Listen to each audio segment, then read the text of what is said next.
Gostaria de fazer com vocês, torcedores e torcedoras do Fortaleza, sobre uma reflexão sobre o momento da equipe à luz do que foi essa partida patética contra o Botafogo, à luz também de algumas outras ações, né, tanto da comissão técnica, dirigida aí pelo João Pablo, como também dos próprios dirigentes, né, porque eles têm entrado como nunca dentro de campo nas partidas do Lion, né, Marcelo Paes, exatamente, e outros, né. Eles entram em campo quando alguns jogadores que não eram para estar no Fortaleza entram em campo, notadamente no segundo tempo das partidas, né? Então, evidentemente que a gestão do Fortaleza também está e é muito responsável pelo que está acontecendo neste momento. Acho até que essa questão aí, todo mundo já sabe a minha visão sobre isso. A minha visão crítica sobre a gestão do Fortaleza é construtiva, é uma visão que entende a grandeza desses dirigentes, do Marcelo Paes, Alex Santiago e muitos outros, né? Mas eu nunca vou passar pano para erros, para aquilo que eu considero erros, assim também como as pessoas, gente, todos os dias, né, me detonam aí quando acham que eu estou errado de alguma coisa, né. Então, independente da qualidade do trabalho das pessoas, elas precisam ser cobradas quando elas não fazem aquilo que talvez não seja o melhor, né. Evidentemente que elas podem discordar perfeitamente do que eu considero melhor, né. Agora, o fato de estar num lugar, né, muito privilegiado para entender o que é melhor para o clube também não dota de total razão, total conhecimento, né, e certeza de tudo, absolutamente tudo, da parte desses que estão neste lugar de dirigente. Eles não sabem tudo, absolutamente tudo. E eu presumo até que eles têm esse entendimento, né, de que eles não são dono da verdade, né. Acho que tem uma questão, eu sempre falo disso, acho que quando você tem um projeto que ele é muito bem sucedido, isso pode, evidentemente, atrapalhar um pouquinho a percepção do que está acontecendo, a percepção, um certo dimensionamento do projeto pode ficar muito menor, né? Quando eu olho muito por dentro, quando eu vejo que está havendo certo sucesso, acho que tudo que eu estou fazendo está perfeito e, sobretudo, quando surgem problemas, esses problemas são justificados pelas coisas boas que aconteceram, né? Então, isso aí é realmente para mim uma coisa muito complicada. Agora, eu quero falar, sobretudo, da gestão do Vojvoda no comando do banco de reservas da equipe. Acho que o Vojvoda certamente é um técnico com quem não foi feito um combinado. Quando eu falo em combinado, estou me referindo ao uso de alguns jogadores. Por exemplo, o Projeto Fortaleza é um projeto interessante, está crescendo muito. Então ele detecta que tem um jogador muito importante, que fez uma temporada fantástica na Série B. Há muitos times querendo contratá-lo, mas o Fortaleza, até em virtude do projeto que tem hoje, vai lá e consegue contratar Bernardo Chapo, né? Evidentemente que esse jogador, para ser contratado, o técnico foi consultado também, né? Pelo que a gente conhece no Fortaleza, certamente ele foi consultado. Quando o Chapo não joga, né, o técnico está prejudicando esse projeto. Ora, mas o Chapo, Josa, ele não tem grande condição assim, a gente precisa saber. Porque existe uma narrativa que está se construindo no Fortaleza de que certos jogadores não servem. Só que o torcedor não sabe o que está acontecendo, não sabe por que não serve. Apenas dizem que eles não servem. Só que eles não são colocados para jogar. Como é que o torcedor vai perceber que o jogador não serve, né? E aí é curioso, porque são jogadores que servem em outros lugares, mas não servem para o Fortaleza. E ao mesmo tempo, há jogadores que visivelmente não servem para o Fortaleza e que são bancados o tempo inteiro. Isso é muito estranho, inclusive. É muito estranho, né? Volto a dizer, para mim, o Tobias Figueiredo é um jogador que tem dificuldade para ser zagueiro, para entender o que são as principais ações de um defensor, né, de uma linha ali, né, o defensor central. Eu acho que ele tem dificuldade. Não estou falando de tempo de bola, que é horroroso, ele é muito alto, mas tem dificuldade no jogo aéreo. Eu estou falando, por exemplo, da questão de, inclusive, corporal, né, a leitura dos acontecimentos do jogo ali, quando a bola está se aproximando dele, a maneira como ele vai para a jogada, a maneira como ele trabalha, o próprio corpo dele é um negócio a ser assustador. Quando ele leva um drible, por exemplo, basta isso para ele não conseguir mais voltar para a jogada, né? É um jogador realmente muito limitado tecnicamente, né? Ele nunca vai ser um jogador igual ao Bernardo Chapo. Bernardo Chapo é um jogador extremamente técnico, mas é muito técnico, né? Esse jogador, ele não engraxa a chuteira do Abraão, gente. Mas não engraxa a chuteira do Abraão. Esse jogador, aqueles que viram o Alex jogando no Volta Redonda, gente, é impressionante o que o Alex jogou no Volta Redonda. A gente olha para o Tobias Figueiredo, não dá para comparar. Não tem a menor comparação. Por que este jogador é tão bancado, empoderado no Fortaleza, enquanto que outros jogadores, como os que eu citei aqui agora, não são colocados para jogar? Tem uma questão aí que precisa ser, debatida, gente. Isso tem que ser debatido. Entende? É claro que vai ter muita gente que vai me detonar aqui. Ah, você é contra a gestão. Ah, que não sei o que. Eu já estou cansado de explicar. Se você acha mesmo que eu sou contra, problema seu, continua achando. Tudo bem. Entende? Apenas acho que a gestão, por mais importante que ela seja para o Lion, ela também tem de ser cobrada. E acho que a cobrança, ela se insere dentro de algo muito positivo para o clube, né? E para os próprios dirigentes. De repente, é justamente a cobrança que eles precisam para melhorar ainda mais. Se a gente sempre fica achando que o que eles fazem está tudo correto, tudo perfeito, tudo uma maravilha, por que eles precisam evoluir? Por que eles, como é que eles vão conseguir perceber seus limites se ninguém aponta isso para eles? Né? Fica realmente muito difícil isso. E acho que a questão do técnico Juan Pablo Voivoda também diz muito sobre isso. Vamos lá. Entrando na partida de ontem, para a gente deixar assim, muito mais visível o que eu quero refletir com vocês aqui. Gente, foi patética a participação do Fortaleza na partida. E aí a gente, primeiro, de novo, o banco de reservas não consegue salvar. Não há jogadores com qualidade no banco de reservas. Aquilo que eu sempre falo, o Lucas Sacha, quando ele estiver no melhor nível da carreira dele, ele vai ser jogador útil. Quando ele perde essa capacidade de ser importante, ele vira um jogador inútil. E hoje ele é um jogador inútil para Fortaleza. Né? Sinceramente, para mim, o Pedro Augusto também. É um jogador inútil. Né? Não vou nem citar o Tobias Figueiredo, que para mim não é, em vários aspectos, não é nenhum profissional de futebol. Desculpa, tá? Mas não é. Sabe? Pelo menos como defensor não é. Ele não tem o controle das principais ações que um defensor precisa ter para ser um defensor. É inacreditável que um jogador desse seja um profissional do futebol. Ah, mas ele pode ser bom como volante, pode ser bom como volante, como atacante, como centroavante. Ele não é um defensor, gente. É impressionante. O que me impressiona ainda mais é o fato de que o técnico, né, empodera um jogador desse. E aí há muitos outros também. Gente, a questão do Marinho. Depois que o Voivoda coloca muita gente para jogar na partida de ontem, e o Marinho é a última opção, vamos combinar que o Marinho fracassou no Fortaleza, né? Já podemos falar isso? Já, né? Ele pode até perfeitamente mudar completamente a sua história com o Fortaleza, mas até o momento é um fracasso completo. Porque na situação em que a equipe precisa, na verdade, vencer, o Botafogo, o Marinho é reserva, começa como reserva, perdeu titularidade, e ainda assim ele não é, ele entra como a última opção da equipe. Entende? Lembra quando eu falava que tinha problema de desempenho no jogador? E era muito complicado? Quantos, de 10 aqui, quantos que não ficaram bravos comigo? Entende? O Marinho é isso. Mas já era isso antes. Um jogador que pode sim ser importante. Mas a questão é, ele se paga? O custo-benefício dele vale a pena para o Fortaleza? Este é o ponto. Ele começa no jogo de ontem que o Fortaleza precisava ganhar, no banco de reservas, e é a última opção para entrar no jogo. Né? E aí você também tem outros jogadores ali que, enfim, entraram, funcionaram e tal. O Macho também não entrou, né? Era para ter começado a jogando a partida. Quando ele tira o Bruno Pacheco, poderia tentar alguma coisa diferente. Por que não improvisou o Macho ali como ala, por exemplo, como lateral / ala, né? Não. Quando ele tira o Lucero, por que ele não pensa, inclusive, no próprio Macho ou um outro jogador para ser um falso 9 ali? Não o Romero, pelo amor de Deus. E não o Galhardo, gente. Não tem uma partida que ele joga bem, mas ele sempre entra. Então o que acontece? Quando ele não tenta inventar um Macho ali no lugar do Pacheco, ou não coloca o Macho como um falso 9, que a equipe, o que a equipe menos precisava era de um camisa 9, desses que o Fortaleza tem. Porque a equipe não estava jogando para um camisa 9.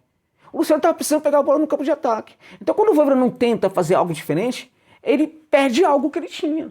Porque o Voivoda foi o cara que inventou o Crispim na ala direita, na ala esquerda. Cadê esse Voivoda? Onde é que ele está? Agora tem um problema maior. Tem um problema ainda maior. Quando o Voivoda chega ao Fortaleza, era um grande técnico de futebol. Muito importante. E tinha ideias muito importantes. Nem sempre o Fortaleza jogava, sabe, partindo o tempo inteiro do seu campo de defesa para o campo de ataque. Havia muitas situações em que o Fortaleza propunha o jogo, né, diante de qualquer adversário. Ia para cima, tomava conta do campo de defesa do adversário. Era encantador. Não era sempre, mas isso acontecia muitas vezes. Você tinha, em algumas situações, mesmo contra grandes equipes, uma divisão de posse de bola. O Fortaleza agora só joga de forma defensiva. Só joga na defesa buscando contra-ataque. E nesse sentido, o Voivoda se abrasileirou muito. Virou um técnico bem brasileiro. Né? Então o que ocorre? Essa coisa parece que tomou conta de tal forma do Fortaleza que o Fortaleza não consegue jogar de forma diferente, de maneira diferente. Não consegue. E acho que essa maneira de jogar bem a brasileira é uma maneira covarde, medrosa, né? Que não quer saber de bancar alguns jogadores. Por incrível que pareça, o Caleb entrou jogando, que é um absurdo, gente. Há muito tempo que era para ser titular do Fortaleza. Agora está sendo bancado. E ainda assim, o técnico me tira ele no segundo tempo. Então vamos lá. Analisando esse jogo, para tentar dimensionar para vocês como a coisa para mim é séria no Vojvoda, tá? Porque veja, o Botafogo, no segundo tempo, não consegue jogar. Não consegue jogar completamente. Eu não vou analisar o jogo, porque eu já fiz isso em um vídeo, na live. Mas no segundo tempo o Botafogo não consegue jogar. E aí quando não consegue jogar, os seus jogadores parecem um bando de zumbi dentro de campos. Os jogadores não conseguiam entender o que era o esquema tático. O Botafogo estava modorrento, estava sonolento. E estava revoltante, se você parar e pensar, como um torcedor lá do Glorioso, né? O Botafogo não conseguia jogar. O que acontece com o Fortaleza neste momento? Tem que tentar jogar. Se você tem um adversário que não está conseguindo jogar, vai lá e tenta acabar com a partida, fazer gols. O que aconteceu nesse momento? Quando o Botafogo não consegue jogar, você não tem jogo. O que faz o Fortaleza? Fortaleza, neste momento que o Botafogo não consegue jogar, o Fortaleza também não consegue jogar. Por quê? Porque o Fortaleza estava o tempo inteiro esperando que o Botafogo jogasse para que ele jogasse nos erros do Botafogo. Para que ele continuasse com seu jogo de contragolpe, defensivo, partindo para o contra-ataque, explorando os espaços deixados pelo seu adversário. Só que o seu adversário não conseguia jogar. E aí o Fortaleza para de jogar porque ele continua esperando que o Botafogo jogue. Entende? Por que neste momento não muda? Porque nesse momento, o Fortaleza não foi aquele Fortaleza, sabe, arrojado de outras situações, de 2021, de alguns momentos de 2022. Por que não tenta propor o jogo nesse momento contra uma equipe que não quer jogar?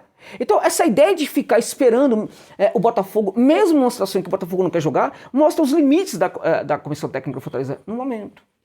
Mostra também como essa maneira de jogar bastante engessada, né, ultra conservadora, ela tomou conta completamente de tudo. Hoje ela sequestrou completamente o seu próprio treinador, né? Que não abre mão de utilizar essa maneira de jogar. Cadê o técnico bielcista? Vou dizer para vocês, não tem mais, tá? Não existe. A única coisa de bielcista que o Vojvoda tem hoje é a questão do comprometimento com o clube, com o projeto, só. Somente isso. Eu não posso nem ver um técnico bielcista na maneira de se defender, porque o técnico bielcista também é aquele técnico que se preocupa muito com a defesa, que também se preocupa em ajustar muito a defesa. A defesa do Fortaleza tá muito ruim. Tá muito ruim. E o que acontece? E aí, a equipe do Fortaleza não consegue, não joga porque o Botafogo não tá jogando. E aí o técnico, o que ele faz? Ele resolve deixar o time ainda mais defensivo. Diante do adversário que estava morto dentro de campo. Aí ele me tira o Caleb para colocar o Pochettino, que tem questões no Fortaleza, tem um jogador que é muito valorizado no Fortaleza, muito mais do que o normal, né? O Pochettino é um deles, o Galhardo é outro, né? O Homero já não era nem para estar mais no Fortaleza. Né? O Brits, que foi patético no gol que ele fez, e que tem errado também no jogo aéreo, muito, e nunca se discute isso. É o melhor zagueiro do Fortaleza hoje, mas é um jogador que está errando muito. Entende? Então, na verdade, o Vojvoda tira o Caleb, coloca o Pochettino, ele me tira o Caio Alexandre e coloca o Lucas. Para o Vojvoda, o Sacha ainda é um jogador interessante. Qual foi a ideia de colocar o Sacha? Para fechar tudo. O meu debate com relação ao Sacha para mim, o Sacha marca mal, gente. Não é que ele é um jogador que tem algum tipo de criatividade. Na minha opinião, eu debato com qualquer um. Né? Com qualquer um. Para mim, o Sacha é um mau marcador. Entende? Ele é só um volante do tipo que vai tentar tirar, tentar correr, não sei o quê, esforçado. Quando ele não fizer nada disso, ele vai ser quase nada dentro de campo. Né? Tá numa fase muito ruim, mas o técnico não abre mão. E qual foi a ideia de colocar esses dois jogadores? Tirar completamente a criatividade da equipe para fazer com que a equipe ficasse ainda mais defensiva, porque a equipe acabar com o jogo. Não vamos jogar mais, vamos apenas segurar o resultado. Isso é vergonhoso, gente. É vergonhoso porque não era contra uma equipe que estava jogando muito, era com uma equipe que estava morta dentro de campo. E esse Botafogo consegue chegar ao empate por quê? Porque o Fortaleza chama demais esse time. Por que, tá vendo o Sacha? Não entrou? Melhorou a defesa do time? Não melhorou. O sistema defensivo melhorou? Com a entrada dele e do Pochettino? Não melhorou. Ficou da mesma maneira, ruim como já estava. E aí o Botafogo passa a ter um volume maior. E mesmo sem qualidade, consegue empatar o jogo porque tem volume, tem bola chegando na área, tem jogo aéreo. Jogo aéreo é uma piada também que sempre vai ser gol, né? Então o Vojvoda assinou completamente pela não vitória do Fortaleza, que para mim moralmente foi uma derrota. Foi uma derrota. E olha, nessa partida aí, como técnico de futebol, tá, gente? Ele foi covarde, mas muito covarde. Precisamos falar as palavras como elas são. Ele foi covarde nessa partida contra o Botafogo. Entende? Esse Vojvoda aí, né, acharia muito estranho aquele Vojvoda de 2021. Vamos nos lembrar daquele jogo contra o Palmeiras no Allianz, em que o Fortaleza vence o Palmeiras de virada, gente. Com um jogador a menos. O Palmeiras acaba tendo um jogador expulso ali na sequência do gol ali, mas até a construção do gol, o Fortaleza tinha um a menos no Allianz. Podia trancar tudo, fechar o time inteiro. O Fortaleza queria jogar, gente. O Fortaleza consegue um resultado espetacular com o Palmeiras. Aquele time não existe mais. Porque aquele técnico não existe mais. Entende? Aquele time que jogou contra o Palmeiras com muita coragem, ele não existe mais. Pensa naquela equipe, daquele jogo, e pensa nessa equipe contra o Botafogo. É inacreditável. Então, olha, se é para ser um técnico completamente abrasileirado, qual é a importância de ter um técnico que é só para questão do compromisso? Tem outros aí, tá? Tem muitos bons técnicos por aí também, que também tem compromisso. Brasileiro, olha, não tem nenhum, tá? Que eu saiba.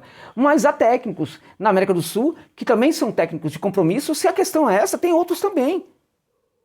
Então vamos mandar o Vojvoda. Não tô falando que o Vojvoda tem que sair. O que eu acho é o seguinte: dá para melhorar, dá para reformular o que está acontecendo, dá para ter um debate. Agora, se não for para ter um debate, então tem que mudar tudo. Eu sou contra essa mudança, essa quebra de ruptura antes das tentativas para melhorar o que está acontecendo. E acho que é isso que tem que ocorrer com Fortaleza. Mas, para tanto, tem que ter debate corajoso sobre o que está acontecendo. Tem que ter melhores combinados com o técnico, com o Paulo Vojvoda, né? Os dirigentes precisam entender o seguinte: nós vamos investir na base, então tem que conversar com o Vojvoda. Nós vamos investir na contratação de jogadores jovens, tem que conversar com o Vojvoda. E, pelo amor de Deus, tá? Tem um problema com o Cifec aí. Ou é um problema desses profissionais não serem necessariamente ouvidos naquilo que eles fazem, eles não são, enfim, levados em consideração, e isso é o que acontece em quase todos os clubes do Brasil, ou então eles não são bons. É necessário debater o Cifec. Tá? É muito importante que haja um debate sobre o Cifec, porque Tobias Figueiredo da vida, Pedro Augusto, que quando estava aqui na base do São Paulo, foi dispensado. Show daqui, menino. Sabe? Porque você não... Entende? Aí foi embora, foi pro Tondela da vida, que era o lugar dele, Tondela lá, um time e tal. A Fortaleza vai lá e resgata esse jogador pro futebol brasileiro, gente. A Juazeiro não é tão mal assim. Pra mim é. A questão é, ele é perfil de 5 anos atrás, 7 anos atrás. A Fortaleza mudou, tá com um projeto novo, tem que parar de contratar esses jogadores. Tem condição de contratar melhores jogadores hoje. Então, essa reflexão é complicada, é dura, mas eu acho que ela é necessária. Sinceramente. O Vojvoda precisa se tocar. E se ele não consegue, alguém tem que tocar, né? Tocar. Ô, Juan Pablo, acorda, meu irmão. O que aconteceu no Castelão foi uma vergonha. Um vexame, gente. Foi de uma covardia. Você tem um adversário que não consegue jogar e você coloca defensores para fechar o time. Com medo desse adversário. Difícil, né? Grato pela gentileza de ficarem comigo nessa reflexão aqui. Vocês que conseguiram ficar, né? Até o final, gente. É isso.